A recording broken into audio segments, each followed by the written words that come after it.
starting with School Committee Chair Chris Brezski and followed by Mayor Ruth Ann Fuller. Good evening, School Committee Chair Chris Brezski. I'd like to say we made some progress today, and we were able to check some items off the list related to staffing and structure. And it is really just getting down to it's all about the money, but there's really only one kind of progress that matters right now. My kids aren't going to school again. This has gone too far. We need our kids back in school, and only the union can unilaterally make that decision. The school committee continues to focus its resources on Unit C8,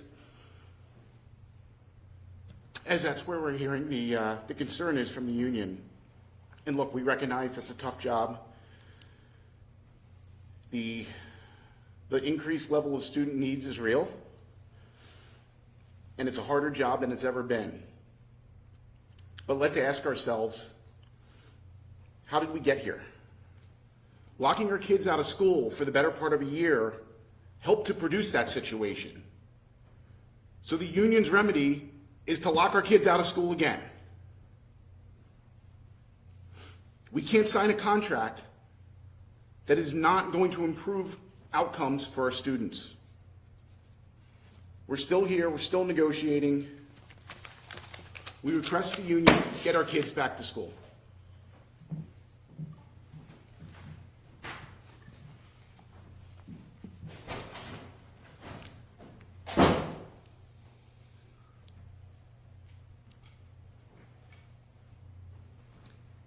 Ruth Ann Fuller, Mayor, City of Newton. Tomorrow will be the 10th day with our youngsters' classrooms' doors shut by the NTA. And I have a question for the union tonight. Where is your sense of urgency? At 11:30 yesterday morning, the Newton School Committee negotiating team put forward an increased offer, a meaningfully increased offer, a highly competitive offer, a sustainable offer. The offer we proposed would continue to make Newton one of the highest paying school districts in the state. The union took 26 hours to respond. And what happened in those 26 hours? Our kids were stuck at home. Our parents and caregivers were struggling, making alternative arrangements, paying a lot for childcare, depending on family and friends to fill in, and missing work again.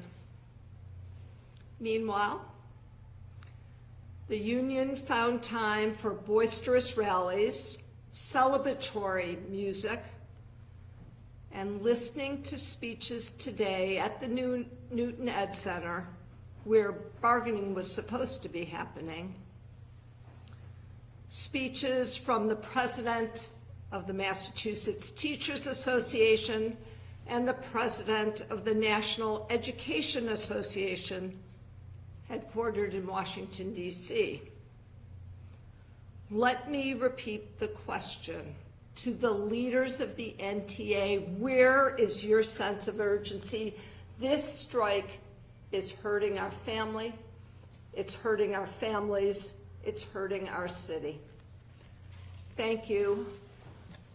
The chair of the school committee is not prepared to answer any questions tonight. I'll take one or two. Do you think that your presence last night or at all is going to be helpful? I was happy to be invited by the chair of the school committee to join the NTA and our team at the bargaining table last night at 9:15 p.m. We thought we were going to be getting a counteroffer from the NTA. The president of the NTA, Mike Sillis, was respectful, courteous, thoughtful, shared some ideas, but there was no counteroffer. There was no counteroffer this morning. There was no counteroffer at noon. It wasn't till 1:30 till the speeches from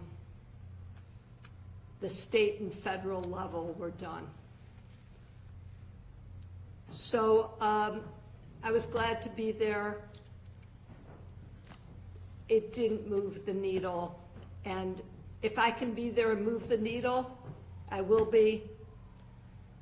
I have a lot of confidence in our school committee negotiating team, in the chair of our school committee, in our team of administrators that are there. And if I can be helpful, I'd be happy to be there. Didn't make a difference at all last night. Mayor, in a press conference the NTA just held, they said that they are now asking you to allocate more money to their budget, to the tune of $15 million at least, to try and meet them, saying, you know, you have the money somewhere. Can you address that? If I can quote the chair of our school committee correctly from last night, he said something, I'm paraphrasing to a certain extent,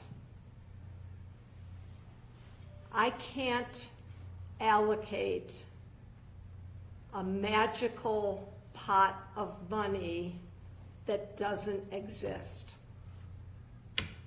What I can, I will, both in our operating budget and in our one-time funds, but we can't allocate what doesn't exist, and we can't sign a contract on money you can't count on. Is it possible to move funds around in this case, or no? I've been moving funds around during this whole process. I'll do the best I can. Can we take two more questions? Have you considered I know you've done this twice, moving the pension date back again to kind of... So the question was, so could we just slow down how much we are funding our pensions? Cities and towns in every municipality in Massachusetts have independent retirement boards who have sole discretion to make the decision what the funding amount would be. I'm very grateful last year they did extend the schedule by 1 year. It reduced our payments. And I encourage you to ask them if they would consider changing the pension funding schedule. Their message to me has consistently been since that time, no, making these payments is really important to our employees who will then become retirees. One more question? Any others? Thank you all for being here, and I just want to say, you could see the toll this is taking on our school committee members. The chair of our school committee, Chris Brezski, is thoughtful, dedicated to not just his kids, but to the 11,600 kids. Our sense of urgency is 1,000%. We need our kids back in school. Thank you all. Just to confirm, you were not, Mayor?